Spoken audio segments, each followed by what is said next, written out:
તો એક જ પરિવારના બે ભાઈઓએ અલગ અલગ જાતિના પ્રમાણપત્રો રજૂ કરીને સરકારી નોકરીઓ મેળવી છે। ત્યારે વિદ્યાર્થી નેતા યુવરાજસિંહ જાડેજાએ સરકારની ભરતી પ્રક્રિયા પર ફરી વખત સવાલો ઉઠાવ્યા છે।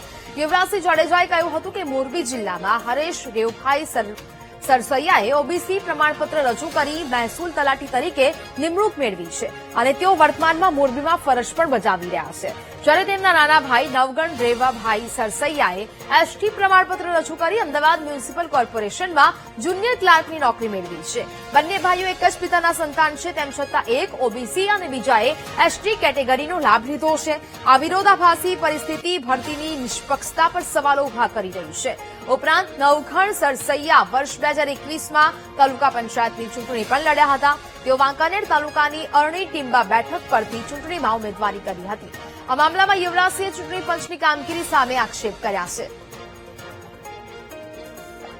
પિતાના બે પુત્રો, જેમાંથી એક પુત્ર ઓબીસીના સર્ટિફિકેટ ઉપર 2015ની જે રેવન્યુ તલાટીની જે પરીક્ષા હતી, એ રેવન્યુ તલાટીની પરીક્ષા જામનગર પોસ્ટિંગ સાથે એ વ્યક્તિ પાસ કરે છે।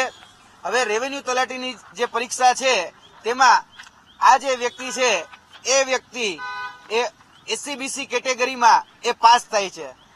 1046માં રેન્કે પાસ થયેલો વ્યક્તિ હરેશભાઈ રેવાભાઈ સરસૈયા, જે હાલમાં મોરબી ખાતે પોસ્ટેડ છે, તેનું પોસ્ટિંગ હમણાં બદલી થઈ અને જામનગરથી મોરબી આવેલા છે।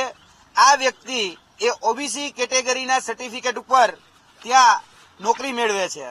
ત્યારબાદ તેનો જ સગો ભાઈ એ નવગણ રેવાભાઈ સરસૈયા, તે અમદાવાદ મ્યુનિસિપલ કોર્પોરેશનની જે હમણાં જ જુનિયર ક્લાર્ક દ્વારા જે જુનિયર ક્લાર્કની જે ભરતી બહાર પડી હતી તેમાં આ વ્યક્તિ એ એસટી એટલે કે અનુસૂચિત જનજાતિના કેટેગરીના સર્ટિફિકેટ ઉપર એ નોકરી મેળવે છે।